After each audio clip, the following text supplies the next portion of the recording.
আর যারা জ্ঞানী বুদ্ধিমান তারা মৃত্যুর আগে আরেকটা মরণ দেয়।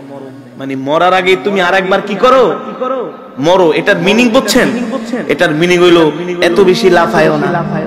আছে না, টাকা পয়সা আছে, ধন সম্পদ আছে, ছেলে ৬-৭টা, কথা কবে একদম সাইজ করে আলো আছে কি আছে না?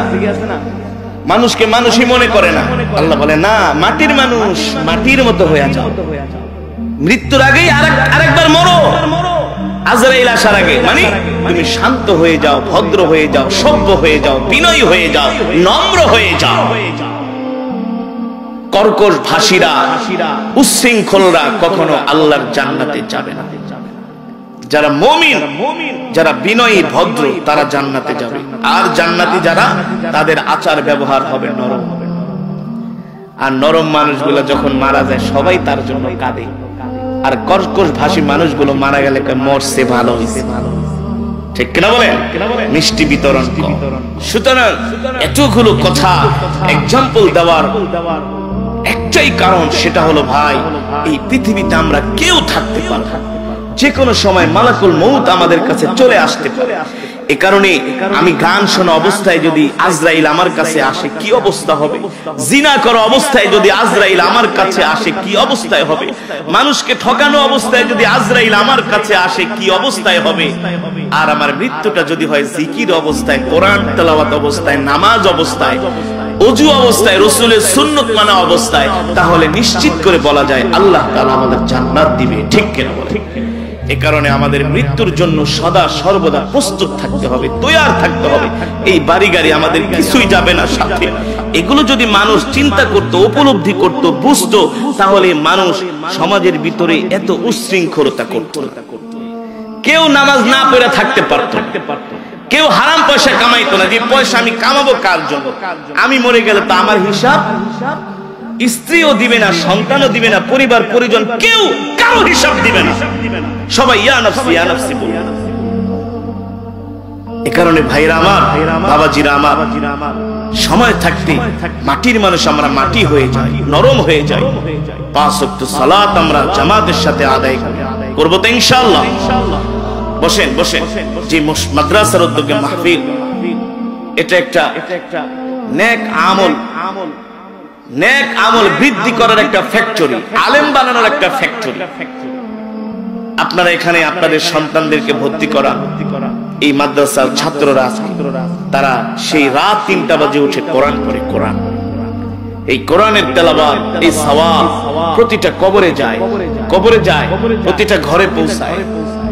যে এলাকায় মাদ্রাসা আছে ওই এলাকার মানুষ, আল্লাহ তাআলা তাদের অর্থনৈতিক সচ্ছলতা বৃদ্ধি করে। দেখেন আপনি, আমি বলছি আপনি মিলান, আপনাদের মাদ্রাসার আশেপাশে যারা বাড়ি করে যারা আছেন, আলহামদুলিল্লাহ অতটা অসুবিধা নাই, আল্লাহ ভালোই রেখেছে। কথা বল। যে এলাকায় মাদ্রাসা থাকে ওই এলাকায় বিপদ আপদ আসে না, গজব আসে না, মহামারী আসে না। কিভাবে আসবে? এই যে 24 আওয়ার্স কোরআনের তেলাওয়াত আসতে পারে না। পৃথিবীর কোথাও, ফর এক্সাম্পল উদাহরণ দিচ্ছি, ৫ ওয়াক্ত নামাজ জামাতের সাথে কোন ফ্যাক্টরিতে, কোন অফিস আদালতে কোথাও যদি টাইম টু টাইম না হয়, মাদ্রাসার মধ্যে ৫ ওয়াক্ত নামাজ জামাতের সাথে আদায়। ৫ ওয়াক্ত নামাজ একেবারে টাইম টু টাইম জামাতের সাথে, জামাত অবস্থায়, জামাত। এটা তো আল্লাহর মেহমান। ইন্নাল উলামা ওয়ারাসাতুল আম্বিয়া, আল্লাহর নবী বলেন উলামায়ে কেরাম হলো আমার ওয়ারিস। আপনার মৃত্যুর পরে অটো আপনার সম্পদের ওয়ারিস হয়ে যাবে, আপনার ছেলে সন্তান আপনার সম্পদের ভাগীদার হয়ে যাবে। মামলাও লাগবে না, মোকদ্দমা লাগবে না, অটো অটো আদালতে যায় বাবা মারা গেছে, যা সম্পদের মালিক তুই। আল্লাহর বান্দারা, মুমিনের মতো আমি কয়েকটা প্রশ্ন করব, উত্তর দিতে পারবেন তো ইনশাআল্লাহ? কথার আওয়াজ নেই। আরে এই ওয়াজ দিয়া তো শুধু ইসলাম কায়েম হবে না, শুধু এই তেলাওয়াত দিয়া ইসলাম কায়েম হবে না। এগুলো তো আসলেন, তেলাওয়াত শুনলেন, ভাল লাগলো, আমল করলেন, নিজে পড়লেন, সে অনুযায়ী চললেন। এই ওয়াজ আর তেলাওয়াত দিয়া ইসলাম কায়েম হবে না, আল্লাহর জমিনে আল্লাহর দ্বীন কায়েম হবে না। আল্লাহর জমিনে আল্লাহর দ্বীন কায়েম করতে হলে নিজের বুকের তাজা রক্ত, নিজের জীবন, জান, মাল আল্লাহর রাস্তায় কোরবানি করে দিতে হবে। এক কথায় সোজা বাংলা, জিহাদ ছাড়া মুসলমানের কোনো উপায় নেই। জিহাদ করার আকাঙ্ক্ষা আছে, সাহস আছে, তামান্না আছে। যদি এতটুকুন ঈমানও যদি তামান্না যদি না থাকে, আল্লাহ আপনার জমিনে যদি আপনার কোরআনের রাজ কায়েম হয়ে যেত, আল্লাহ আপনার এই জমিনটা যদি কোরআন অনুযায়ী চলতো, আল্লাহ আমি আমার জীবন দশায় যদি মসজিদুল আকসা মুক্ত হয়েছে ইহুদিদের কবল থেকে, এই দৃশ্য যদি আমি দেখতে পারতাম, আল্লাহ আমার কলিজা ঠান্ডা হয়ে যেত। এতটুকুন ঈমান আকাঙ্ক্ষা যদি না থাকে, আপনি মুসলমান না, আপনি মুনাফিক। ইবাদত করার পর আপনি জাহান্নামে যাবেন, কারণ আপনি তো মুনাফিক। আর মুনাফিকরাও কিন্তু নামাজ পড়তো, জানেন?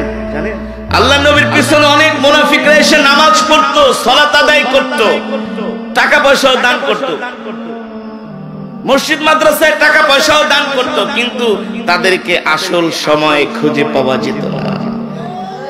পৃষ্ঠ প্রদর্শন করতো। আল্লাহ নবীর কাছে এসে বলতো, মোহাম্মদ তোমাকে তো আমরা ভালোবাসি, কিন্তু আমার তো জ্বর আইছে, ঠান্ডা আইছে, আমার তো ছেলে মরে গেছে, খেজুর পেকে গেছে, সুতরাং এই যুদ্ধ টুদ্ধ তোমার সাথে আমি করতে পারব না। নাউজুবিল্লাহ বলে, নাউজুবিল্লাহ বলে। আমরা কি ওই মার্কা মুনাফিক হতে চাই নাকি মুমিন হতে চাই? জোরে বলো। তাহলে বলেন, আমাদের হায়াতের মালিক কে? রিজিকের মালিক কে? আমরা কার গোলাম? এক আল্লাহর গোলাম, ঠিক কিনা বলেন? আল্লাহর গোলাম মুমিন আল্লাহ ছাড়া কারো সামনে মাথা নত করে না।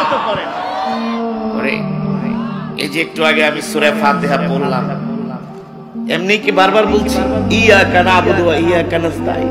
সূরা ফাতিহা পুরাটাই দোয়া। পুরাটাই কি? আল্লাহ আপনি বিচার দিনের মালিক, আপনার কাছে সাহায্য চাই, আপনার ইবাদত করি, আপনার কাছে সাহায্য চাই, আপনি ছাড়া আমাদের কোনো উপায় নাই। আল্লাহ ছাড়া কোনো উপায় আছে? আপনি আমাদের সহজ সরল সঠিক পথে আমাদেরকে পরিচালিত করেন, ঠিক কিনা বলেন? কোরআনের মজমা জান্নাতের বাগানে আসছেন, এক এক হরফে 10টি করে নেকি পেয়েছেন। কয়টা? ঠকছেন নাকি জিতছেন? কথা বলে না? শুধু এখানেই শেষ না, এই মাহফিল এই মজমায় আসার কারণে এক একজন এক এক খতম করে কোরআনুল কারীমের সওয়াব পেয়েছে। কিভাবে বলতে পারবেন? এক এক খতম করে এক একজন এক এক খতম করে এক এক খতম করে কোরআনুল কারীমের সওয়াব হয়েছে। এই মজমায় শত শত খতমে কোরআনের সওয়াব হয়েছে। মা বোনেরা বলতে পারে, হুজুর কিভাবে? আমরা তো অনেক দূরে থাকলেও সমস্যা নাই, তেলাওয়াত তো শুনেছেন, রাসূলের হাদিস। কেউ যদি সূরাতুল ইখলাস 3 বার তেলাওয়াত করে, আল্লাহ তাআলা তার আমলনামায় পূর্ণ এক খতম কোরআনুল কারীমের সওয়াব দান করে। জোরে বলেন সুবহানাল্লাহ, আলহামদুলিল্লাহ, আল্লাহু আকবার। যেই মজমার মধ্যে এতগুলো খতমে কোরআনের সওয়াব হয়, ওই মজমার মধ্যে দোয়া করলে কি আল্লাহ সেই দোয়া ফিরায় দিতে পারে? জোরে বলেন। আমার দিল বলে আল্লাহ পারে না। আল্লাহ তো রহমান, তার তো দয়া মায়ার শেষ নাই, ঠিক কিনা বলে?